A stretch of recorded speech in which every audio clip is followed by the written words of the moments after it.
Welcome to Marafaya, the show that dives into the climate crisis in Belize. I'm Andre. And I'm Digna. For today's episode, we will talk about watersheds, their importance, and the challenges they face. To share with us community strategies to conserve watersheds, we have the Rio Grande River Keepers who will speak on their approach to help restore and conserve the Rio Grande Watershed. But first, we have a new segment.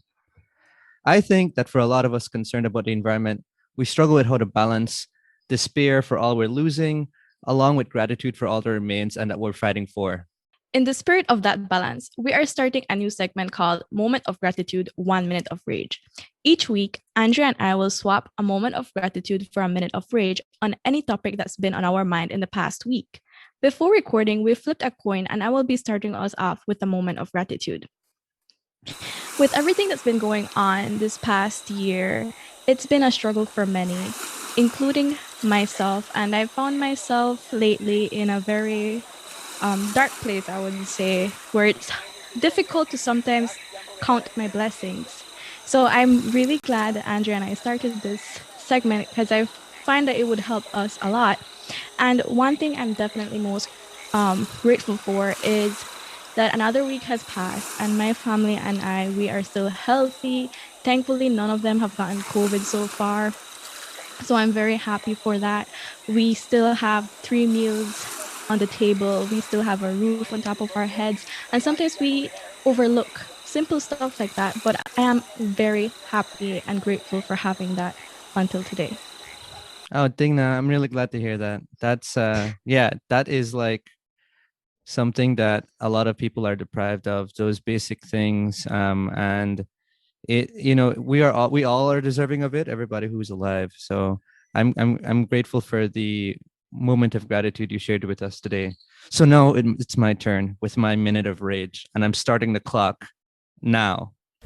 So what I'm really upset about this past week has been everything to do with the vaccine rollout in Belize. I just really feel dispirited by how little effort there seems to be, not by people who are in the front lines, nurses at clinics, people who are distributing the vaccine, but I feel really dispirited by how little effort the Ministry of Health and Wellness is putting into the vaccine and in educating people about the vaccine. There's this assumption I feel that they're carrying out right now, which is that if you don't want the vaccine, you're an idiot, and therefore you don't deserve the vaccine in some way. And I just really feel that that's so disrespectful to people in Belize because there's very legitimate reasons to be scared of getting a vaccine that's brand new, that we don't really have much of a long-term understanding about. And I'm really perplexed by the fact that we don't take those people's concerns seriously and try to get the information they need. That's true. I don't see much of an educational campaign from Belize to advertise and promote people getting this vaccine. And it's very concerning. And they're basically just giving away vaccine now to whoever goes because people aren't showing up. And I think that's a fault in mostly their side and not on the people's side.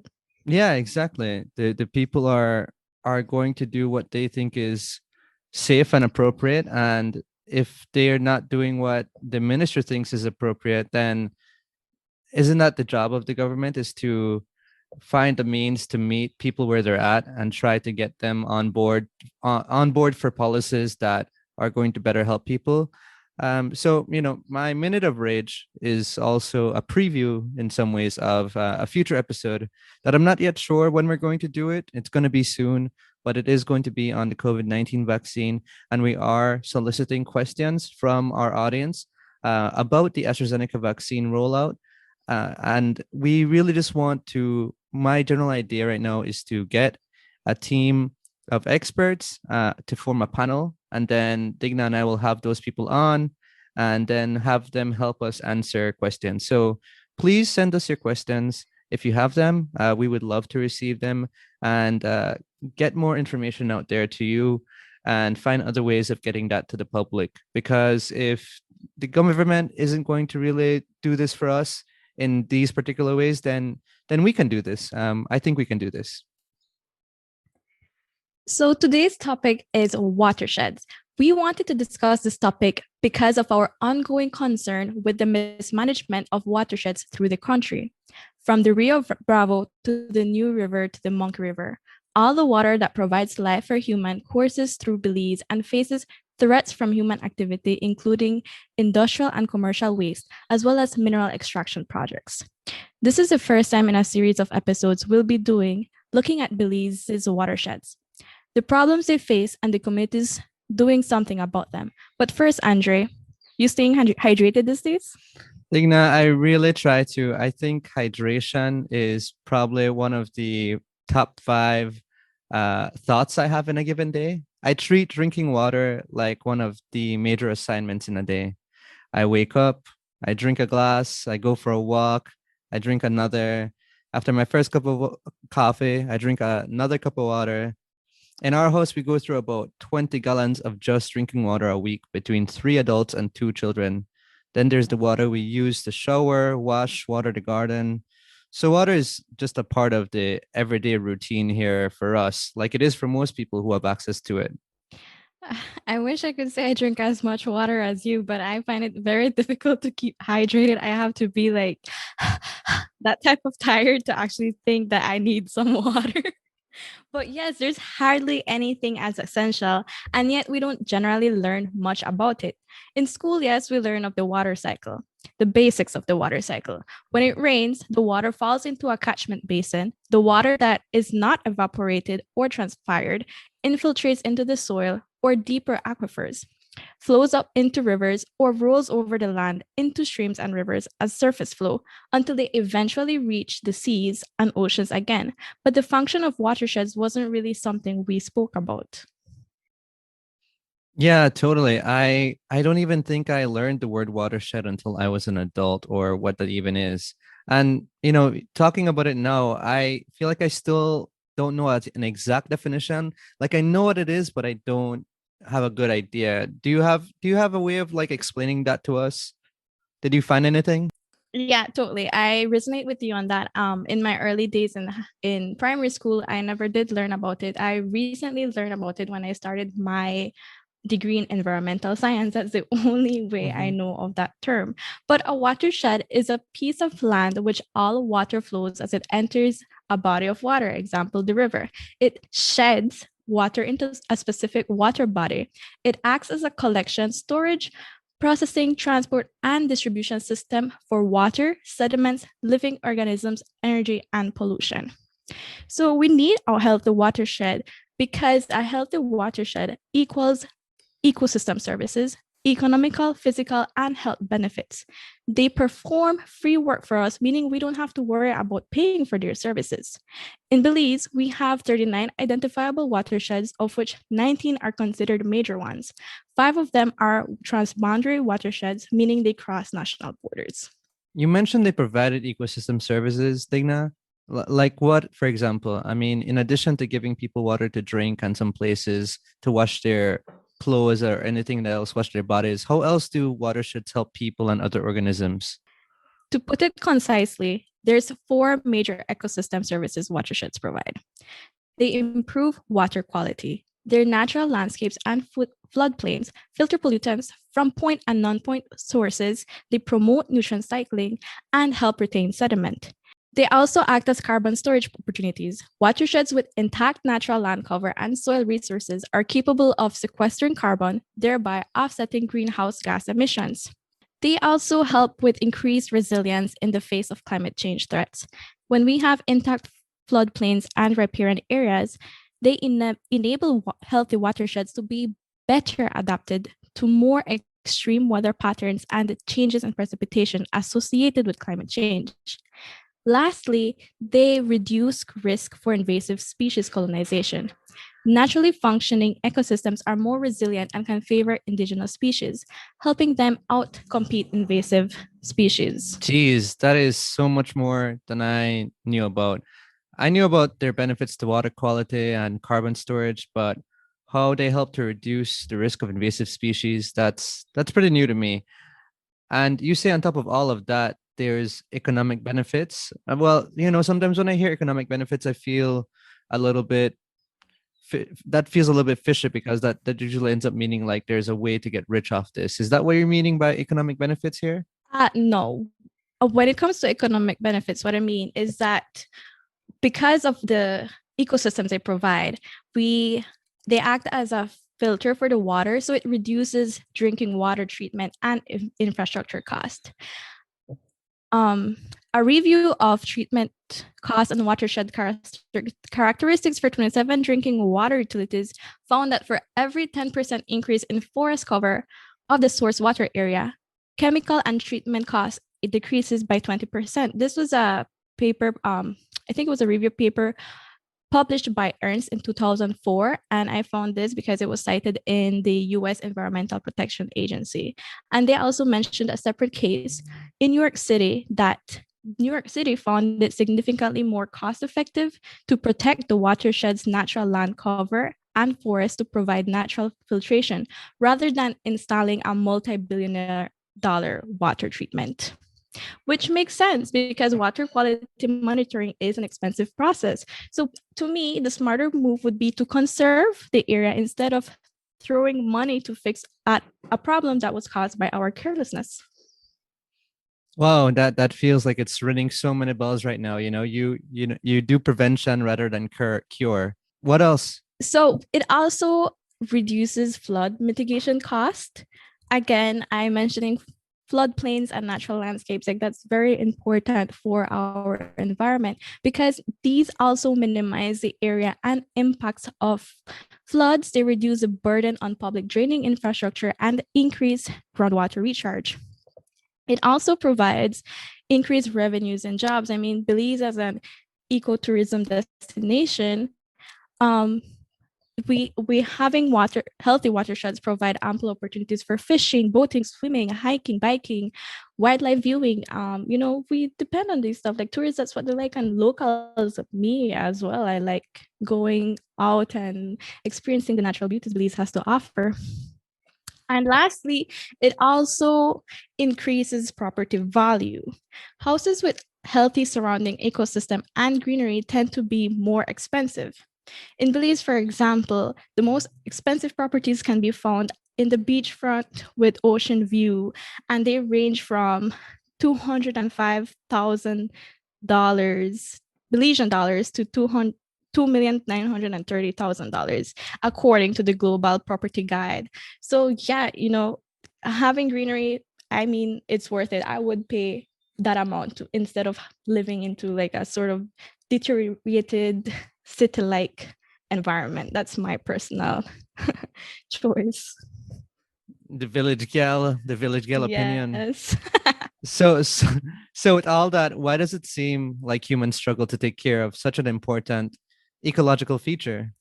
So I mentioned it has economic benefits, right? And you thought that meant we could get rich off of that. And that's why it is not taken seriously, because it does not provide physical cash. Like we can't say, oh, this watershed is giving us so much money in revenue this year, because it's not valued. So its services are often undervalued when making land decisions. For example, the Belize River Watershed, I think that's your area, that's at a huge watershed, the main watershed we have here in Belize. Its main challenge is the deforestation of riparian forests, deterioration of wetlands due to inappropriate and unsustainable agriculture development and urbanization. This was gotten from, I'm not sure if I'm going to pronounce the surname correct, Waqa, WAQA, 2019, and it was cited in Bowles 2019. Dr. Bowles was actually my professor at Galen, and he was the one that taught me on watersheds. So kudos to Dr. Bowles if he's listening to this, if he does listen to this. Yeah, Dr. Bowles, you listening? You better be. Support your students. So, and this is important because if we don't have these riparian forests, that is when erosion, sedimentation, pollution, which then drains into a larger body of water, because that's how a watershed acts. Also, we have no proper waste management. So sewage discharge, solid waste disposal, it often ends up in these open water sources. And one thing that I had also noticed is that no one follows the 60 feet development from the high tide river mark. I don't know if you knew this. I just learned about this last week, actually, because of what is happening near Pomona village with the mineral extraction that is now affecting that river. Somebody was kind enough to explain to me this 60-foot feature and the fact that it is being ignored by that extraction project. But you're saying here that nobody follows it. Yeah, I mean, even if you like entering San Ignacio, like immediately right after the rivers, you have buildings. That's almost in every um near river places. I also like I love to go to the river when I'm in Cayo. I go to Bullet Tree, and even hotels are like right near the river. And it looks beautiful, but when there is high tide, I mean, it's for their own benefit. When a high tide comes, they will get flooded. So it's stuff like this that we have to bear in Yeah, mind and try to follow what our policies say and enforce them. totally. And I mean, we have a good reminder of this from just last year when Era and Iota struck San Ignacio and how devastated San Yes. Ignacio was because of the flooding. And, I didn't know about this 60-foot space, but, as much sympathy as I continue to feel for what those people endured, it's also now very interesting to learn that there is this sort of development guide that they're supposed to be following and that many of them haven't. And as a result of that, they perhaps experienced more flooding than they would have otherwise. Definitely. So, this is problems that most watersheds face. They only have a thin section on their riverbanks consisting of riparian forest. And I've seen this when we did field trips in class. We used to visit some watersheds, and like really there's just thin pieces of riparian forest, and there's even pictures to um I can share some slides with you for you to see actually how bad they are, Andre. And Yeah, we should share that on our Facebook page if we yeah, can. also. And the New River is already facing these problems, and that should serve as a wake up call for us. It's since 2019, and nothing yet has been done to try and save the river and the nearby communities that are the first ones to feel these impacts. Yeah, and speaking of the New River, we will have an upcoming episode on that where we'll be talking to a new correspondent, Romel, on the issues that the New River is facing. And that will, yeah, what's going on there is really heartbreaking in terms of the pollution that is now affecting fish populations and also affecting people's ability to exist nearby the river due to the stench and due to the heat that the river is now producing as a result of contaminants from nearby industrial activity. So that's another preview for you all. We got a lot of previews for you today. So last episode, we mentioned solutions to problems have to be relevant to the people being affected or unknowingly affecting the environment. We wanted to make sure we continue hitting on that. So in the spirit of that, we wanted to highlight some of the ways in which watershed management could be people-centered. Yeah, and communication, understanding, respect, and support from all parties involved is necessary to overcome this situation.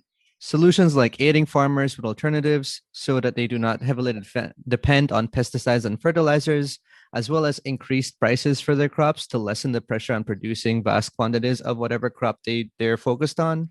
Yes, and trees restoration. This is very, very important. I know we're all like plant a tree, but trees play an important role in this. And especially in the watersheds, we must restore the trees so we can save them. And we can also build living fences or green fences. These are fences that are made out of living shrubs or trees. So, instead of doing a cement one or whatever, plant a tree and have that work as a fence.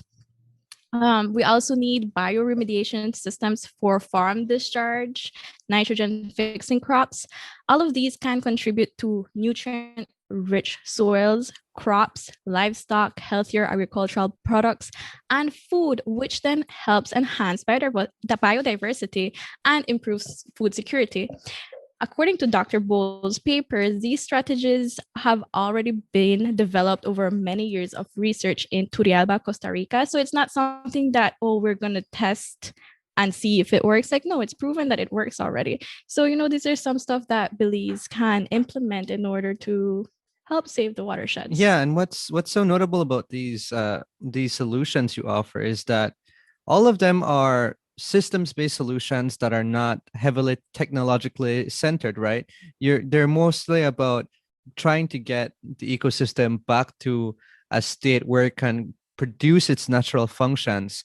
It's not like we have to import some, elaborate machine in order to do this for us. Like yesterday, I was watching this video that really had me rolling my eyes, and it was this huge machine that is intended to like drive over crops when they're just planted, and it shoots lasers to kill only weeds. And I'm just like, man, so you come up with this big ass machine instead of finding a way to pay people well so that they would just be able to pluck that weed instead. I have a big problem with this sort of like increased automation of farm labor because it's only intended to further marginalize farm workers at this point in time, and it's not really there to actually make crops more accessible to all of us. It's there to increase the profit margins of farming corporations. But again, as I always do, that is a tangent, and maybe someday we'll talk about that more specifically. So now, yeah, definitely. so now that Digna has provided all that great information for us on water and watersheds, we're going to now transition to our interview with the Rio Grande River Keepers, where they will tell us about their group and their work and how they're working to preserve and restore the Rio Grande Watershed. Here it is. All right, so today we're here with the Rio Grande River Keepers. Can you all introduce yourselves? Sure. So my name is Denise Garcia, and I live in San Pedro, Colombia Village, Toledo. Hi, my name is Carla Garcia, and I'm also from San Pedro, Colombia Village, Toledo. Hi, my name is Mariah Choco, and I also live in San Pedro, Colombia Village, Toledo District. Great. Thank you for joining the show today, guys. So our first question was essentially, what is the origin for your group, the Rio Grande River Keepers? Sure. So the Rio Grande River Keepers originated from genuine concern of the garbage pollution that we saw or we're seeing in our rivers. The continuous erosion and clearing of our riverbanks being noted by villagers and members of our group. So it really stemmed from we are daily users of the river, and being cognizant that things are changing and something needed to be done about it. That's really great. I like how you guys, as a concerned community, you guys came together. So how did the founders get others involved in this work? So villagers of San Pedro, Colombia, we're connected by the river. Quinto lives upstream, I live downstream. Mara lives a little distance away from the river, but she's always there swimming. So what happens upriver definitely affects us down here. What happens in Colombia affects others in Big Falls village that are further away. So genuinely, our village has had efforts to, do river cleanups, plant trees, via the school, the scouts and other little local groups, but it was mostly in an isolated, manner, ad hoc manner. So both Quinto and myself, literally living right along the riverbank, we started talking one day, and so we said, let's formalize these efforts. We always see the school children picking up garbage. We always see the village council, from time to time, and depending on resources, clean the river. Let's formalize this. And so due to the COVID pandemic, we noticed that a lot of people were flocking the river. And so as people were coming, so they're increasing their use of the river, so was the garbage increasing. And, it's ridiculous to see the amount of garbage we saw along the rivers, inside the water and even downstream. So we said, you know what, we had to do something. So that's when we started doing, these really small cleanups. And through the village What's Happening Colombia Facebook page, I'm pretty sure every village has one of those.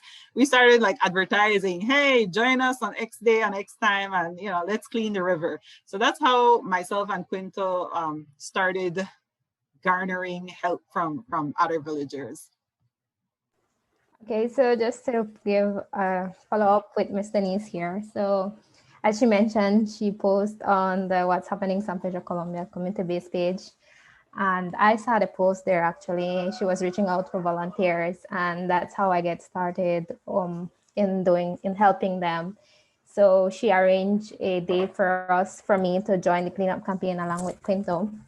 So at the time there was limited volunteers. There was not much people, reaching out to them. So during our cleanup, Quinton was telling me what they have in mind to do, what kind of activities they plan to do. And so I thought it was something good because we don't have a group, like literally in this village, we don't have like a community-based group like doing these environmental work.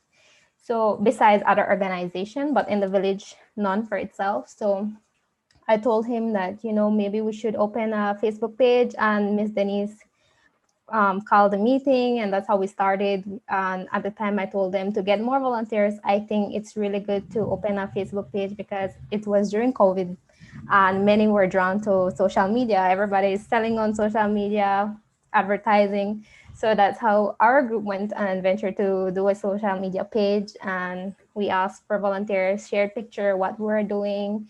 And it's fun for me because you go along, enjoy the canoe ride, pick up garbage, take a swim. And so that's how we end up engaging more volunteers and the message. And that's how the group started to gain more volunteers and get bigger. So, and we hope for more volunteers. That is so interesting that you're saying that in terms of the sort of play that was involved in this broader community cleanup.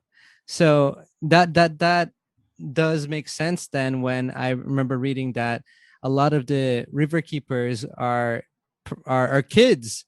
And so I'm curious as to, in addition to the, I guess, the play that's involved in part of the work, what other aspects of this are drawing kids into this work? Okay, just to answer, I think that besides the fun activities that we do, I think most of the times the kids are available, and since being locked out of school, I mean, it helps them to get more engaged with the environment. And we just don't really, actually we didn't, yes, we focused on picking up garbage, but then we also ventured in doing some signs, some painting. So, this get the kids out from doing like to interact with the environment, stay out from just focusing on doing work and other activities. But we do get other volunteers like youths, but mostly it's young children. And I think it's because they have more free time, as I mentioned. Okay, just to add a little more to what Mariah said. So the Rio Grande River Keepers has leaders and volunteers. We have 4 leaders, which is Quinto, myself, Mariah, and Denise. And we have a little over 22 volunteers. Our volunteers range from young children to teenagers and youths.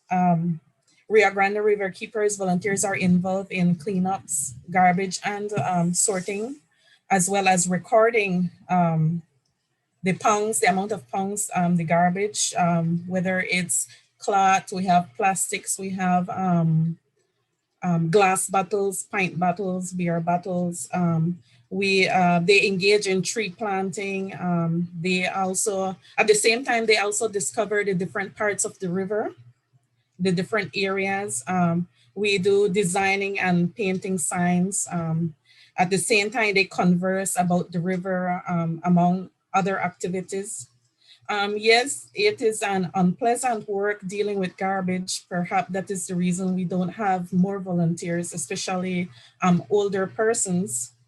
But children and youths are attractive to the environment, and they are willing to help with the environment.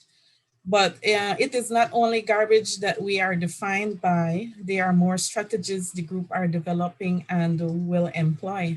That makes a lot of sense. That the robustness of your activity is really impressive. I did want to ask then, um, where is the garbage coming from? You mentioned that the pandemic had brought more activity from residents to the river, but were you able to locate particularly any specific activities that residents were doing, or any industrial or commercial activities that were involved in that aspect? Yeah, certainly. So majority of the garbage comes from residential sources. We don't really have industrial or commercial, entities or infrastructure here along the river. So we could pinpoint where exactly our garbage is coming. So if I could bring up some statistics from September of last year when we started till April, this is as of last month, we've really removed over 1,000 pounds of garbage from the river. And this is just the section that passes through our village, because the river continues, farther down, and it eventually joins with another river and flows into the big falls. So if I may jump into what exactly we're seeing, single-use plastics is like the number one constituent of our garbage collected. And we're talking about, the grocery bags, the plastic bags that are given at the grocery stores. We're talking about the ideal bags, the soap powder bags, the chips, the sweet wrappers, you name it, we find it. The second component of the garbage is clothes. So that is intuitive, because literally every day you have villagers washing their clothes, at the river throughout the entire year. So perhaps someone lost a sock today, someone lost a pants tomorrow, the following day someone lost a shirt while washing in the river. They all accumulate, and so we've been able to determine that definitely clothes is the second biggest component of our garbage. The third one is glasses, as Carla rightly mentioned, and this is mainly the soft drink glass bottles and beer bottles. We found coffee bottles and also wine bottles. So you may wonder why wine bottles. Perhaps people are washing clothes and drinking wine at the river. Not really. So what they do is a lot of ladies would collect these wine bottles, and they would tap a little hole or make a little hole to the bottom. And then they would put the cork to the top of the bottle. And so they would get like corn, or what we call the masa, the corn masa, or even tortilla, and they would bait those bottles. So the little sardines would just like kind of swim in it. And then they would just cover with their hands the opening. And there you go. You have little sardines for lunch or dinner. So interestingly, we found a lot of those bottles either broken or in its entire shape along the river as well.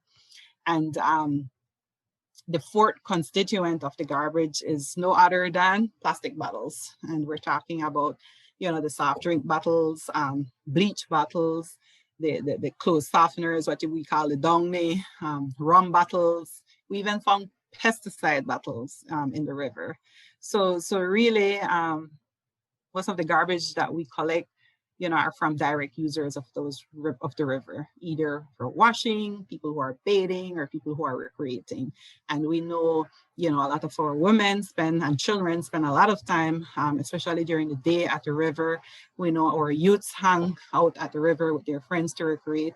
We have visitors, especially over the weekends, that come to recreate at the river. So we're very sure of the source of that garbage that we're finding along the way. That's very interesting. That's a lot of different types of garbage along the river. It's a bit disappointing, to be honest, but I'm glad that you guys are doing all this work. I would like to know where is the waste moved to, sorry, after you remove it from the river? Yeah, sure. So the garbage is picked and sorted, and we bag it. And so we dispose it at the village's dump site. So it's very important to note that here in our community, we don't really have a landfill, and it's an open dump in a designated area outside of the village. What are you, in terms of that aspect of things, the open dump? Is there any move by the River Keepers for the broader San Pedro Colombia community? What is your interest as far as what you want from the government in order to better process waste that is occurring within the river and within your communities? Because there was the recent controversy about the other village in Toledo that had been using a land that was recently acquired by a private owner that had been using that site as a waste disposal site and had been getting a lot of criticism for the way in which they were using someone else's property for waste disposal. And my feeling on it is that, well, to some degree, this is the government's fault for not having provided them a means for properly managing waste. And so I'm wondering, like, you all in doing this work, what is your desire for what should be happening with the waste that you all are collecting and want to, I assume, dispose of in a way that is least damaging to the environment as possible? Exactly. So solid waste management is an issue in rural communities here in Toledo, and it transcends throughout Belize. So there are some villages that don't even have a designated open dump, much less a collection system. But before I answer your question, Andre, I would like to put some background information as to how waste is disposed generally here in Colombia. And I want to pull in Carla because she has previous experience working with the village council. So she knows how the system works. I'm not sure if Carla, you could add in. Okay, probably we lost her. Okay, so I could continue. So yeah, prior to answering your question, I think it's very important to know that in Colombia, we have a garbage collection system, and it's on a monthly basis, and it's spearheaded by the village council. So here, households pay a fee of $1, to take their bagged garbage, remove it from their household, and dispose it at the dump site. It is key to highlight that what we've really seen through our work these past months is that some of the households would pile that garbage in your yard and resort to burning. We've also noted that, the garbage that is piled in the yard oftentimes make it right back to the river, especially after a hard rain like the one we are experiencing today, or by wind. In addition, we have several creeks passing through the village. And, I think it's easier for people to just kind of like throw their garbage in that creek. But eventually, when that creek floods, it just, enters the river system. And so these garbage accumulate over the bank. So going back to your question of solid waste management, the issue of garbage pollution in the river is highly related to poor solid waste disposal and management system here in the river. And so garbage is just one source of pollution.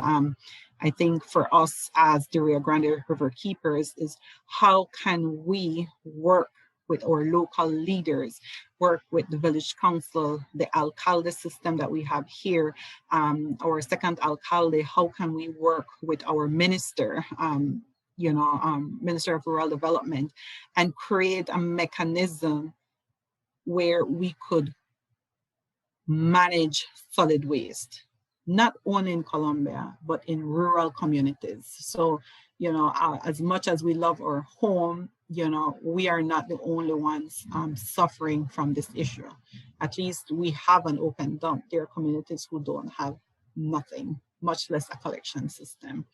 I think that's something that we're cognizant of doing, hence the reason we work very closely with our village council, with our chairman, with our councillors, and with our alcalde, right? So whatever we do, we want them, because at the end of the day, it's not just Denise, Quinto, Mariah trying to clean the river. It is us with our leaders trying to come up with a solution that will work for all of us. That's very interesting. I can relate to it to an extent because I'm from a village in the northern Curacao, and we don't have a garbage collection system. I don't even think we have a dump site. I feel like where people go dash their garbage, that it should be illegal. And we resort to burning garbage as well. I'm not proud of it, but that's really the only other option that we have, because the landfill transfer system is like miles, like maybe only 40 minutes away from here. But we don't have an open water source where the garbage can go to, so it doesn't like directly affect us like that, how you guys are experiencing it. So what other projects are the Rio Grande River Keepers interested in doing? Is there an endpoint to the garbage collecting you're engaged in? Thanks for asking that. So I'm going to take a stab at this, but my group is welcome to add in. So our group, we're thinking about the Rio Grande Watershed. If you notice, we're not saying Columbia River. We're thinking about the watershed. And so with that, we are thinking about the Columbia River, the San Miguel River, which joins to make the Big Falls River. And that is what we call the Rio Grande Watershed. So the communities are almost 7 of them. Columbia is just 1, right? So while our work over the past month really has focused on our Columbia River, which is one tributary of this watershed, we want to ensure that we are doing what we're doing here is replicated in all of the communities. And it's not an easy task. The issue of solid waste management, erosion, we even haven't discussed erosion, riverbank clearing, cattle ranching. This is issues that you find all across the communities. So we need to support each other, and we need to work together to ensure, we have a clean water system. In addition, if we think about climate change and the land use changes that is occurring, land use and water pollution, they're one of the biggest threats to Belize's water resources. Right? And water is finite. It's a finite resources, and it's very vulnerable to climate change. Right? So it's not just the garbage, but ensuring that we have healthy and thriving environment for many years to come. Right? So while we tackle cleaning up our home, we want to continue engage with our council, with our villagers, with our leaders, but also reach out to other villages in the Rio Grande Watershed. So right now we're reaching out to other groups who have what burned and are trying to tackle the similar issues we're facing here in Colombia. And ultimately, we want to build a platform for communities to engage, to work together, and develop strategies, develop mechanisms to ensure that we maintain the ecosystem and services that this river is providing and safeguard it for us, but also our future villagers. And that is the core of our work. So while these months, we've been tackling the garbage issue, we've been thinking a lot, we've been reflecting a lot, and we've been doing a lot of planning. So I think this is an opportunity for us to grow and to create a model that works for villagers here in southern Belize, and that can be replicated, nationally.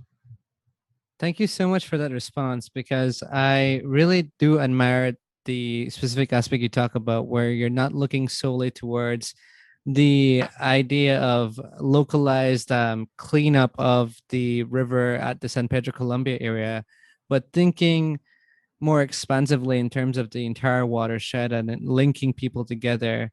One thing I do want to know, as somebody who, I live in Belize City, and we do have rivers that come through here, but often by the time we get to the rivers arrive at Belize City, whatever sort of pollution that has already occurred.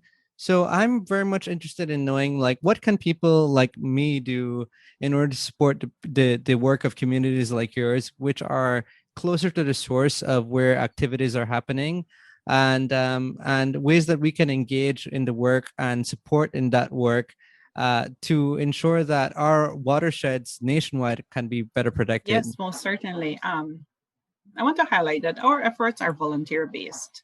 And I think one of the biggest recommendation I would give to city boy like you and, Belizeans in general, volunteer, volunteer for your community. The Belize River Watershed, where you're part of, that's one of the biggest watershed in this entire country. The headwaters of that watershed comes all the way from Guatemala. So if you want to look at it, it's a transboundary watershed, But I definitely recommend volunteering in your community, volunteering your watershed. Apart from volunteering, I want to encourage Belizeans on a whole, villagers, protect the forests along the waterways, right? That's very important. And restore areas that have been degraded by planting trees. Those are two small things we can do to ensure that our watersheds thrive and that we secure water resources for us and for our future generation. With that said, support local community organized groups like ourselves. We accept donations, and honestly, donations, we get numerous calls, and honestly, we're looking for bins, we're looking for painting supplies, sanitary items, plants. If you have a nursery, we'll happily accept trees, kayaks, canoes. We accept monetary donation. I think once it helps and supports the work we do, we welcome those as well. Oh, how can people get those donations to you? They can like our Facebook page and follow us at Rio Grande River Keepers. Contact us at 622-9566. And we have an email address too, riogrande20@gmail.com. They can send us a message. Quickest way, Facebook. You can send us a message there. We are always responding to message. Or call Ms. Denise at 622-9566. Awesome. Thank you so much for the time you've taken today to answer our questions. I really appreciate it. I really admire everything you're doing because it is something that I think a lot of people have not given attention to, the ways that regular citizens can be addressing the restoration and maintenance of our environment. And I have so much respect for you all. So thanks a lot for taking the time to talk to us about the work you're doing. And I hope to be able to come down and, give some time to what you're doing as well. Thank you so much, Andre. Thank you for inviting me, Digna. We really appreciate it. Honestly, we didn't thought it would have gone. We didn't thought we would have gotten as much attention as we were getting right now. We're truly blown out, and we'll continue to do good, and continue to promote, watershed management and protection. Yeah, and just one final note. I think what is especially awesome about what you're doing is that I think a lot of people, you're saying you're blown away by people's responses, and I think maybe that is part of that is because a lot of people are heavily invested in how our natural world is doing, and they understand to some degree that it is impacting our well-being and that there are things that need to be done, and people are just at a loss as to what they can do. And so what you're doing is really just modeling what we all need to be doing. And so I do really appreciate that, because we all need to be able to recognize that we all have the power to be doing this work. And so that's when you say that you think that there needs to be more volunteers. I agree with you. And I hope that more people recognize that we can all organize our communities to protect our environment. And in protecting our environment, we're protecting our livelihoods and we're protecting ourselves. So thanks again. And we just hope that you get more energy and more support for the rest of your existence. And that's going to have to be forever, because we always need to protect our watersheds. You rightly said it. Thank you for inviting us. Thanks again to the Rio Grande River Keepers for joining us in this episode and talking to us about their approach. We really appreciate having them here. In our previous episode on the gillnet ban, we had the pleasure to talk with the chairman of the Coalition for Sustainable Fisheries. For our next episode, we'll be talking with some of Belize's very own fisher folks to talk about why they're resistant to the gillnet ban and why they're trying to overturn those actions. And that brings us to the end of our show. If you like it, please consider writing a review for us over on Apple Podcasts, as it helps to increase the show's visibility. If you write a 5-star review, we will read it in a future episode. If you have a climate crisis or environmental story impacting Belize you'd like to discuss, you can contact us at madafyah@gmail.com or message us on Facebook and Twitter at Madafaya, and be sure to hit that follow button. We encourage you to subscribe to the show so you can hear all the other informative episodes that we have upcoming in the next few weeks. Thanks to Alexander Evans for providing our theme song. You can find him on Instagram at Alexander Evans Music. And thanks to Demi Williams for providing our artwork. And thanks to you for listening to Madafaya. Don't forget to join us for another episode next week. And remember, climate change is real and collective effort is needed to save our home. We wish for you greater resilience, peace, and moments of quiet. Thanks, everyone.